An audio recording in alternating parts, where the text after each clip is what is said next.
This is the Non-Tech Podcast, conversations about education, technology, and culture, with Dr. Doug Reed and Dr. Matt Stranick. Thank you for joining us.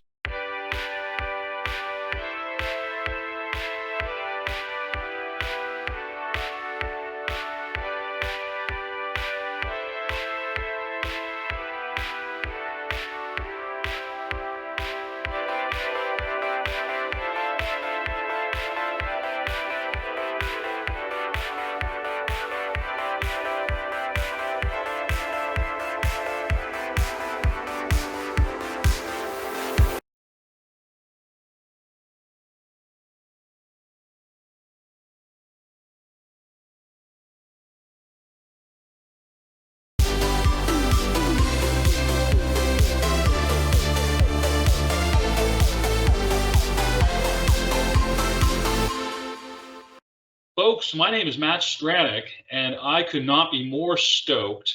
I am legitimately pleased beyond measure to have with me Dr.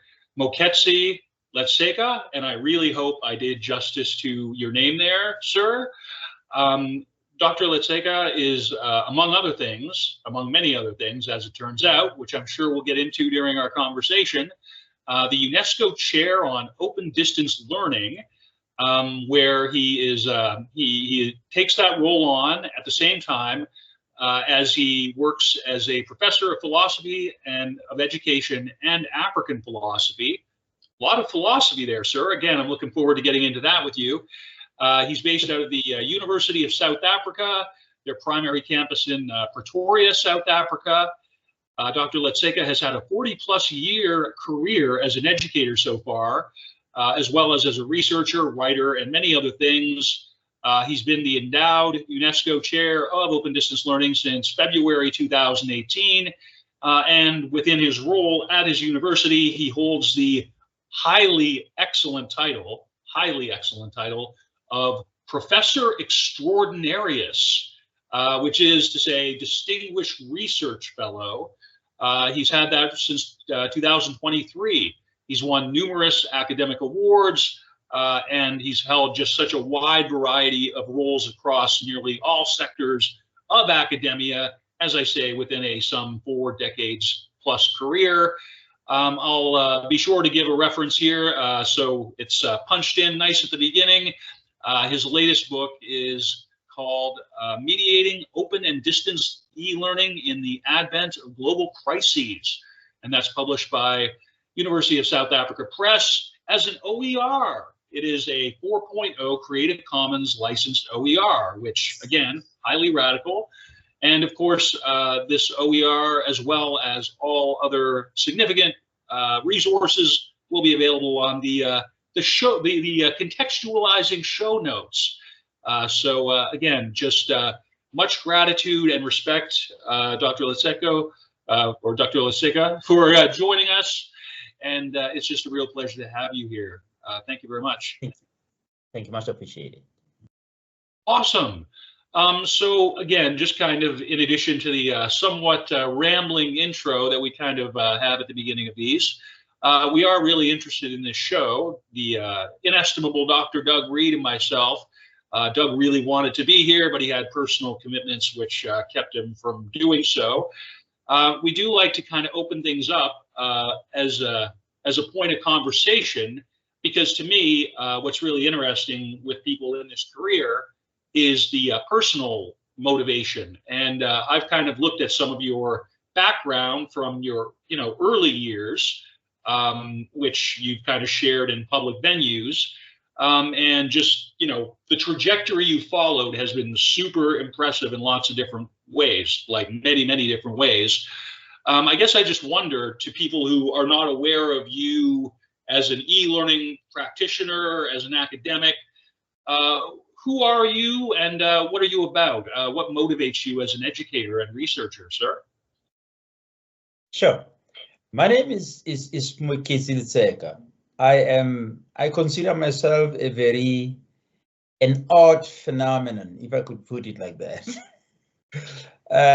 I'll share with you a brief background. I live and work in South Africa. I was born in this country, but then I grew up in another country, which is called Lesotho, which is a small kingdom wholly surrounded by South Africa. And that sounds like a highly interesting and specific context. Again, absolutely. I think here in North America, we all know of Africa as just being an extremely huge, diverse continent, with South Africa occupying just a very significant, large amount of both, real estate, so to speak, within the continent. I think probably less of us are aware of some of the, smaller countries, jurisdictions, whatever you want to say. So this is an interesting phenomenon. You grew up in a smaller country surrounded by a much larger country. And I wonder then, what compelled you to go from that sort of setting into being an educator? Because you started out as a young man, it seemed like very determined to get into education as your field. I just wonder what put you on that path, if I can ask that, sir. Yeah, I was born from a family of immigrants. My parents, my father was born in a very rich family, ironically. My father was a son of a small chief in Lesotho. Okay. And in the 1940s, there was this passion for young men to go and work in the gold mines of South Africa. My father didn't have to. He grew up in a very wealthy family. If you listen to or you read European ancient regime, I always teased him and said, you are born in a landed gentry household. Landed gentry. There you go. Let me explain. Allow me. Wow. Not pulling any punches on your dad. Wow. Okay. And he left. He left all of that and went to work in the mines. Curiosity, I should say. And he worked in the mines and then transitioned from the mines into working in the factory. And he then ended up buying a house in a black township in a small town called Germiston, just outside Johannesburg. And that's where we were born. I was born in a township called Poko, Katleho, Natal Street, in a section called Poko. And I grew up in there until I was 6. And I was 6 years old at the time when the Rivonia trial that involved Mandela and everybody else in the ANC being charged with treason. When that trial ended and Mandela and the team were sentenced to life imprisonment on Robben Island, my parents then decided it's not going to be safe in South Africa. They had another home, so they parceled.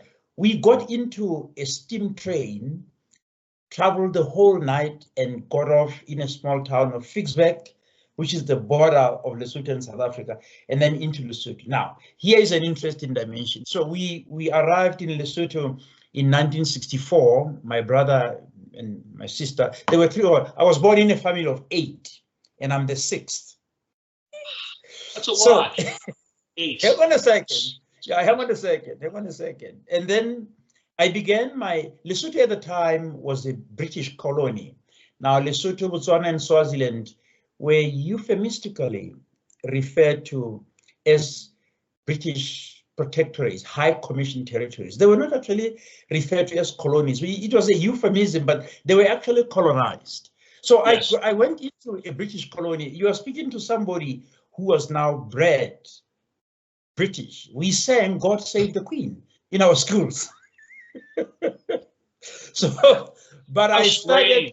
Very strange. Yes. Think of that. So I started my primary in a then Paris Evangelical Missionary Society school. It's a primary. From we used to do, you now call it early childhood. We did grade A and grade B, and that was a preparatory. And then we do standard 1 up to standard 6. So our primary education was 8 years. And I went through that process. So when I finished my primary, I passed my primary certificate with a first class, which was very interesting. My father was a reader. My father provided us with Time magazines, Reader's Digest, The Plain Truth. We were reading. We were always reading. I then went to a Dutch Reformed secondary school. Listen, from a Paris Evangelical to a Dutch Reformed, and that's where I did my high school. I did the Cambridge Overseas School Certificate. Our examination here is syndicated by Cambridge. So I wrote a Cambridge examination. The papers were taken from Lesotho, shipped to England, to Britain, where they were marked, and we received our grade. I passed my O-level with 6 distinctions. And so that made me eligible to go to university. The university also is at the time it was the University of Botswana, Lesotho, and Swaziland, and it was the Lesotho chapter of that university was a branch of the Roman Catholic Church. Even now, the university in Lesotho is still called Roma, as in Rome. So you're looking at somebody who was basically socialized into very strict missionary education. When I got to Roma, is the university. I enrolled in education. When I was in high school, I was impressed by 2 teachers that had just graduated from the university, and they were brilliant. And I spent a lot of time with them, and they basically showed me that if you become a teacher, it's a profession. I was good at tutoring. I spent a lot of time tutoring some of my favorites because I was a readaholic. So it then was inserted in me at that stage that teaching would be my passion. So I got to Roma and I registered for a common first year. The degrees in Lesotho, Botswana, Swaziland, Southern Africa are 4 years. So I registered for education, history, English, and law. I wanted to be a lawyer. But I did that as a common first year. But at the end of first year, I felt no. I was dissatisfied with we saw a lot of films, including Paper Chase, which is based in Harvard. And I was frustrated by the behind-the-scenes settling of cases, that the lawyers were basically negotiating among themselves for deals. And the question I asked was, where's justice? If somebody comes to me with a case, I need to look at the law, look at the precedents, argue a case for him in a court of law, and give that person a sense of justice. So generally, I was disappointed with the practice of law because it was dominated by behind-the-scene dealings. And then I went into teaching. And so I passed my bachelor's in 1983. I taught for a while. In 1986, I came to South Africa to the University of the Witwatersrand to do a master's degree, which I passed. And then I went on teaching. Mandela studied at the University of Fort Hare in the Eastern Cape. I lectured there for 10 years. And it was at the University of Fort Hare where I got an opportunity to go and study at the Institute of Education of the University of London. And I was going to study for a PhD, and I did an MPhil. We ran out of funds. I went back to South Africa, and then I came to UNISA. This is where I completed my PhD, and then I then went into publishing, and here I am. I'm Professor Extraordinarius. I've just been appointed as a distinguished scholar now in March, a distinguished scholar and distinguished professor. I'm in my second term of the UNESCO chair until 2027, and I've been told at the level I will be given another third term. I'm 67 now. I'm 3 years before I turn 70. Okay, I'll stop there. The rest you saw it in the profile. I have close to 150 publications now. I've got 8 books, and I've just rolled out a 5-volume book series, which I'm co-editing with young people that I'm mentoring. So you're looking at an injection of 5 more books from the book series. I've also created a book series, 3-volume book series from my UNESCO chair. In the UNESCO chair, I run a UNESCO chair research seminar, and every year I host 10 seminars. I invite experts everywhere, and then I invite them to submit. So I generate books out of that. So in the next few or so years, I'm likely to generate 10 books from all these projects that I'm doing. That's what I'm doing. So it's crazy, but I love it. That is just a highly, highly productive you know, level of output. I don't know other way to, I can't think of any other real way to describe that. From an educational vantage point, I would say that it seems like as you stayed within this career, you sort of are continuing down this path and you keep drawing from your past experiences, your past associations, your past research studies. And so all of these things sort of inform the larger, you know, highly substantial body of work. I guess I wonder, I mean, above and beyond sort of just needing to produce certain amounts of publications and whatnot, which is associated with your typical academic role. I mean, from the educational, distance standpoint, I noticed in your sort of recent body of output, such as I've sort of had a look at just preparing for this interview, it seems that your UNESCO time started just a couple of years prior to the advent of the global 19 COVID pandemic. I guess I wonder, like, what led you specifically from sort of a background, philosophy, language educator, into distance education as something, as a phenomenon that you were interested in and working in? And I guess, what was it like for you within your role when in 2020, when effectively large parts of the world shut down in higher ed because of the pandemic?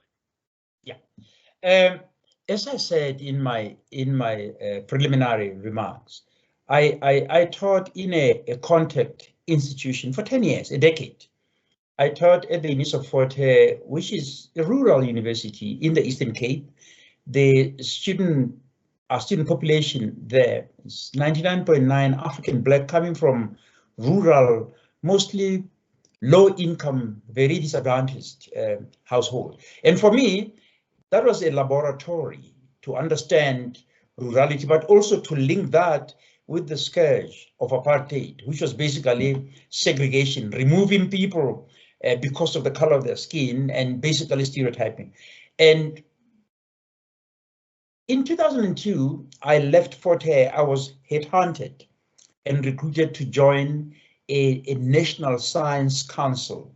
South Africa has multiple National Science Council, the National Research Foundation, the Human Science Research Council, the Medical Research Science, the Medical Science Council, Water Research Council. There are about 10. Even for mining, there's called MINTEC, Mineral Science and Technology Council. Now, what the science councils do, they are mandated and they are funded by the state. Well, 50% of their funding comes from the state. The rest we raise ourselves. If you look at my profile, you'll see that I've been a prolific fundraiser. Even here at UNISA, I raise funds. Very much so. But the human, yes, the Human Science Research Council, we did research that fed data for policy informing in the Department of Education, the Department of Labor, the Department of Social Development, and the Department of Science and Technology.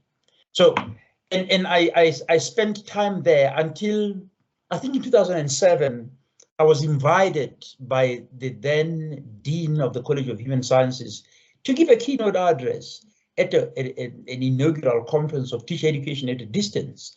I was later told that the invitation was to introduce me to the population, staff, faculty, so that they can hear me, because later on, then I was told, we are offering you a job. So they offered me a job as a senior lecturer with a view to bring in my entrepreneurial experience in a research consultancy environment back at UNISA. So what I do at UNISA is basically, I am an entrepreneurial professor. I used to teach, but now I raise funds, I run projects. Now, here's the kicker. I joined UNISA.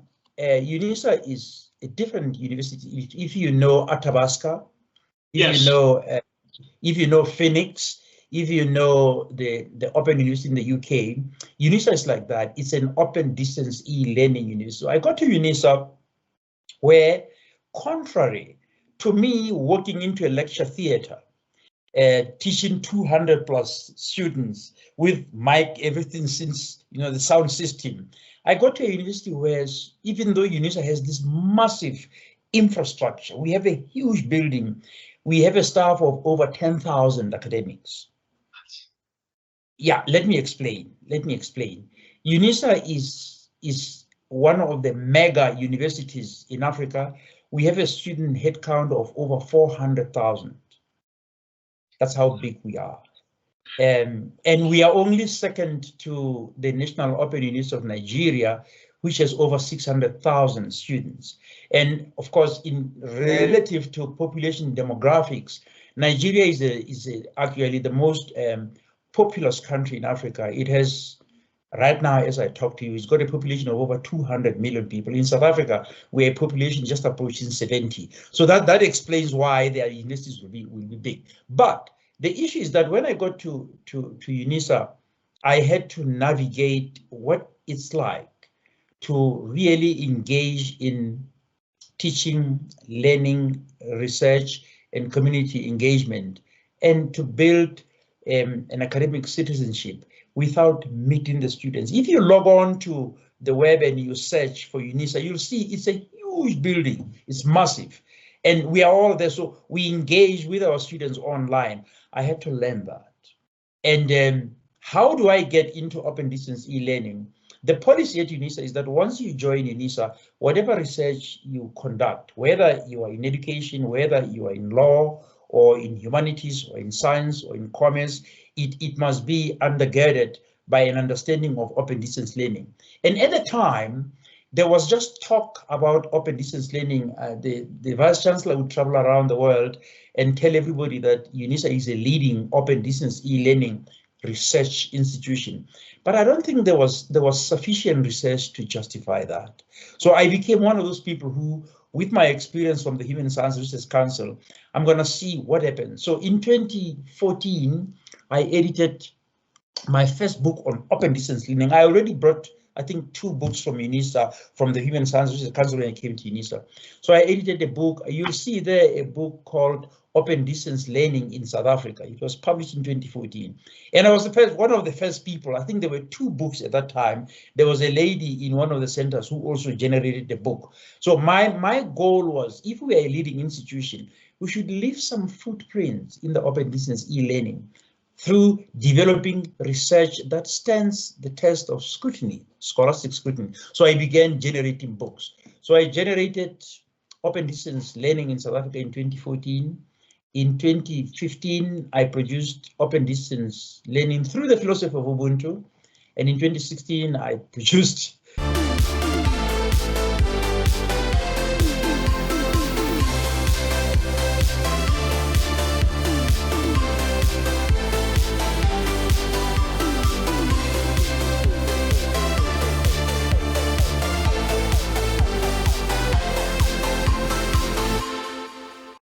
That's no problem at all.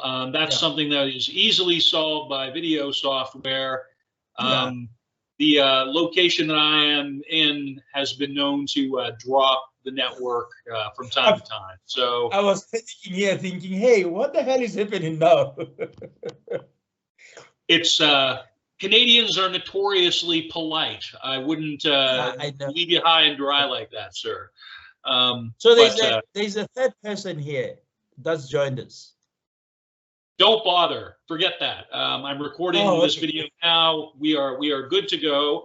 And like I said, I'm deeply appreciative of the fact that you've taken this time to sort of provide a general overview of your career so far, and that is absolutely excellent. I appreciate it from what you were telling me, that you sort of recognize the need to sort of quickly develop a pretty robust, as you say, entrepreneurial-minded platform of research to sort of guide policy decisions and actions on the part of your institution and in the part of the sector within your country and Africa broadly. Is that sort of a fair takeaway from what you have described, sir? Yeah, it is. At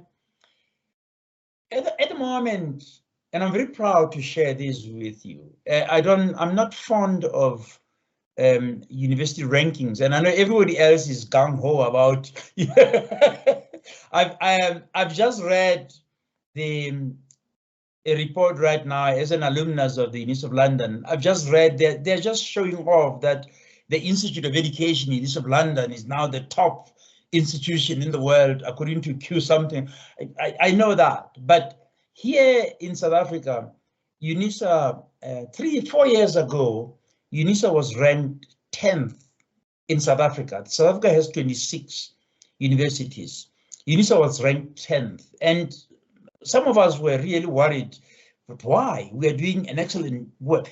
And since then, believe me, we have seen UNISA take a step year in, year out. As I talk to you right now, UNISA is ranked 7th in South Africa, and it's in the, I think, in the top 300 or 400 world. So there's been a lot of growth, a lot of development, but also a lot of production of high quality scholarship, high quality impactful research.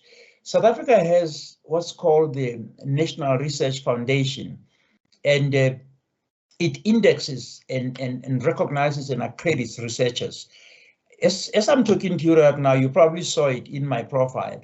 I'm a National Research Foundation rated researcher. So the researchers are rated A1, A2, B, and so on. I'm at C2. I should have been, people say I should have been at C or B. It doesn't matter. The ratings are, you submit a scholarship, it gets reviewed by peers. So peers rate it. So I'm happy. If my peers think I have to be recognized, I'm okay. Where they put me is immaterial, but that's where we are. We have a vetting system where we are ranked, and our universities are ranked.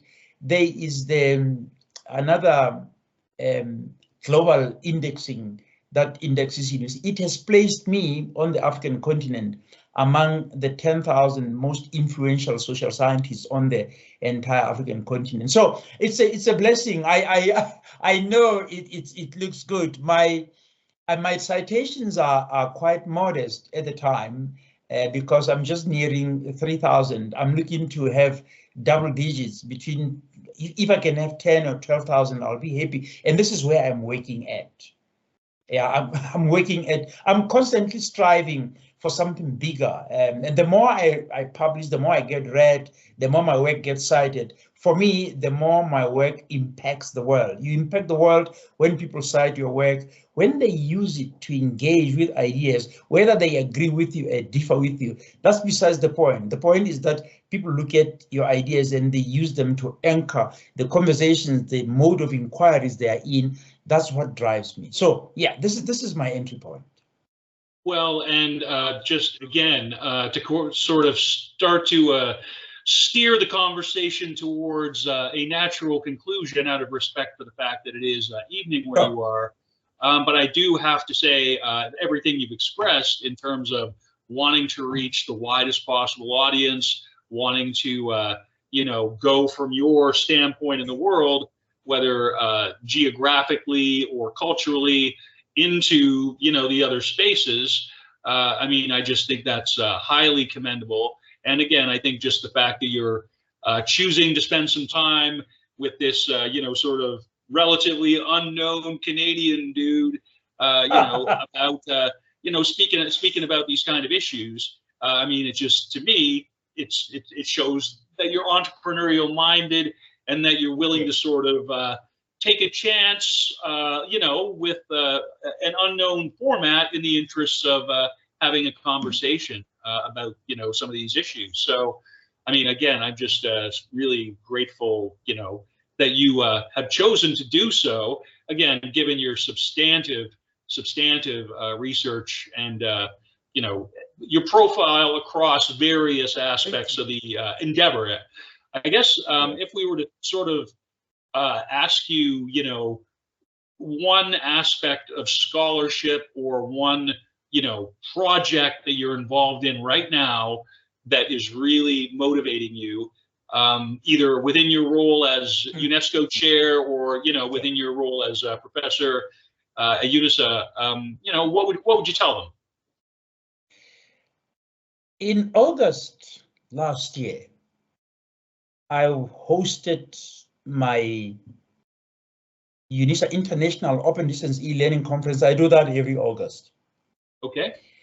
On that very same period, when I was hosting the conference, I had been invited by the director of the UNESCO Institute of Information and Technology in Education in Beijing to give a keynote address at the Global Smart Education Conference at Beijing Normal University. They flew me here, and because I'm a senior citizen, they basically, Chinese can be hospitable sometimes. They said, we realized that you're over 65, so they put me in a first class, which was nice. And then we flew via Addis Ababa into Beijing. I think if you search on my profile, you'll see there's somewhere where I'm posing with a young woman. I'm holding a certificate. It's in Beijing. I'm wearing a South African color flag. So I gave a keynote address. But one of the things that struck me at that conference, which is a huge, huge global conference, and I'm still part of it. In fact, at the end of the month, I'm giving another keynote, I think virtually, or they will fly me. They've just invited me again to give a keynote on a symposium. But what I found there, which is something that had always fascinated me, was that I ended up in a high-level meeting with the dean of the Smart Learning Institute, Professor Huang Ranghui, who is also the UNESCO chair on artificial intelligence in education. And it was myself as the UNESCO chair of Open Distance Learning, and we were hosted by the director of UNESCO ITTI and this chair. But there was also the chair from University College in London, who is also the chair of artificial intelligence in education. Then there was a chair from La Rioja, Spain, who is the chair of Open Learning. And in that meeting, we had a high-level conversation on the onset of artificial intelligence as a game changer in education. So we brought our minds together to say, what do we do? Now, Professor Ranghui runs the Smart Learning Institute. It's artificial intelligence driven. So I've been fascinated with that. I mean, this new phenomenon called ChatGPT and how it's causing havoc. People look at artificial intelligence defensively, negatively. The Chinese are running with it. They are using it. They are developing multiple apps to counterbalance the risks that may be there. They are not worried about artificial intelligence. The entire Beijing is artificial intelligence driven. And so my fascination with artificial intelligence has been, we use Word, we use PowerPoint, we use an Excel, we use Microsoft. All these things, they are part of ChatGPT, but sorry, of artificial. How are they being harnessed? So I've been fascinated with that. When I came back from Beijing, I then decided I'm going to bring AI into my research.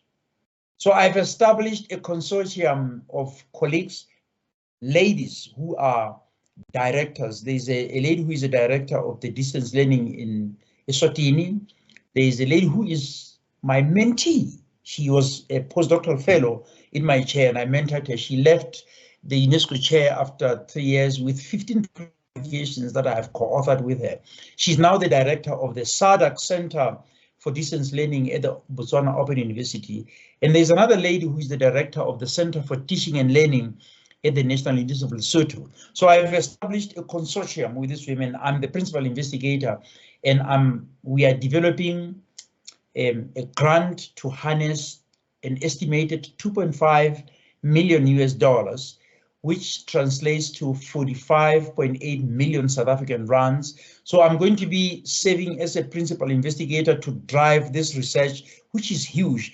The idea is to study all the elements of artificial intelligence, and we worry that the world is moving fast, but Africa is playing catch up. So we need to create a pool of expertise where we become competitive in a digitally transformative. We talk about digital transformation, where artificial intelligence, blockchain theory, you understand what technique, all these things. So we are trying to get experts and to develop projects into getting our staff first. The idea is to develop capacity among our staff to make sure that they are digitally aligned so they can manipulate. So this is my pet project now.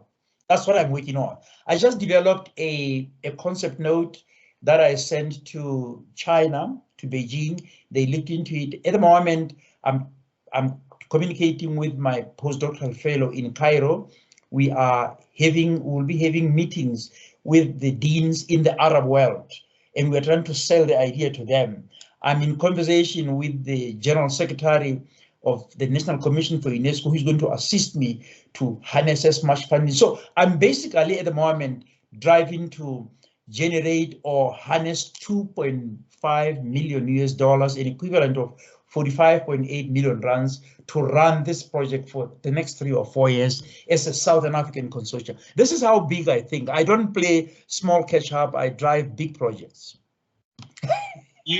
You identify a need in the sector and then mobilize your significant cultural, academic, professional, and other kinds of resources towards that end. Networks of networks, I would think, even in terms of, you know, just your overlapping affiliations and you know, projects and positions over the years, which again, folks, too numerous to mention here in the very limited time we have left, but certainly we'll be putting all of these things, the most current ones, as well as, you know, some more general resources available on the show notes. I really am going to stick as best I can to my promise to you to keep this to roughly 40 minutes or fewer. I think we may have exceeded that just a bit. Taking into account we sort of had a technical error. Yeah. But I would just like to say, Dr. Letseka, it has been such a significant pleasure for me just getting to speak with you just for these past few minutes, just getting to see, you know, what your interests are. I would really be deeply interested to have a whole separate conversation about your book series, your narrative writing pursuits. I guess I would just say, I did read on one of the sources from about 5 or 6 years ago that there might be a forthcoming memoir of sorts about your life experiences from a young child and then sort of up to where you are now. Is that something that is still under development, or it's already written by now? Or, and I guess I would also just say, in addition to the memoir, is there anybody that you would like to shout out or pay respect to before we end the recording? The memoir is in the process. My life is a complex tapestry, and I'm putting that. I didn't mention that in 1976, when the students went on a strike here in South Africa, the 1976, I was working in the mine. I was a gold miner myself, so I'm putting all these things together. I really would like to, if you allow me, to give a shout out to Dr. Mabaleri Seletso. She's the director, the mentee that I spoke about. And I do this because she has referenced me I'm going to give a keynote address in September in the Distance Education Association of Southern Africa at her behest in Malawi. I'll be flying to Algeria in October again to speak on artificial intelligence in education. These are the kind of things that fascinate me. Now that you're here, I'm interested in what Canadians are doing about artificial intelligence, and I need to see. By the way, what interested me when you invited me, I did mention that in September 2022, I was in Calgary at the Commonwealth. It's called PCF, Pan-Commonwealth Forum, which was organized by the Commonwealth of Learning and Athabasca University. In 2017, I was in Toronto, where the International Council of Open and Distance Learning had a conference. So there's a lot of things that I'm doing about the Canadian. I was working closely with Professor Asha Kanwa, the former CEO of the Commonwealth of Learning. She just stepped down right now. So I have I've actually invited her to be a keynote speaker in my previous conference. In the conference in 2022, she was a keynote speaker at my conference. There you go. Well, so, shout out to Ashakano. I would be surprised if your significant imprint in the distance education realm had not in some way crossed over with figures from my country, as well as, you know, from various other spots. I will just disclose that among the various people who have consented to speak with us on this show, you are so far as you know, education e-learning people strictly, you are the first non-Canadian that we've had, and actually, as a matter of fact, you know, we've actually had a couple of recent guests on our show, people like you know. Anyway, I'm not going to throw their names out just now, but they have traveled to locations within South Africa or elsewhere on the continent to.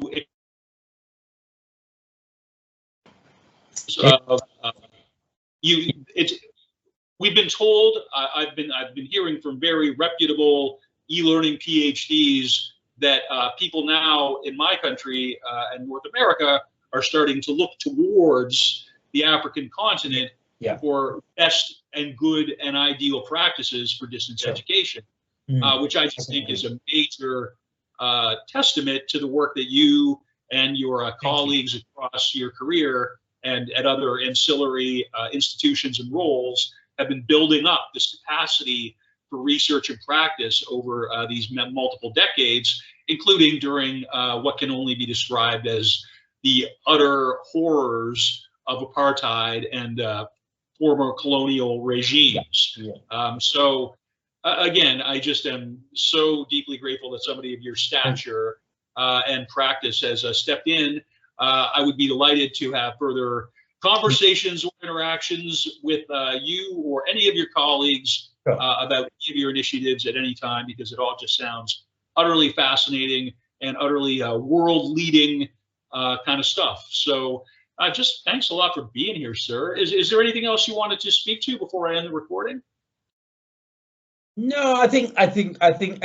Did you get the time to listen to the podcast I did with Mark Nichols of New Zealand?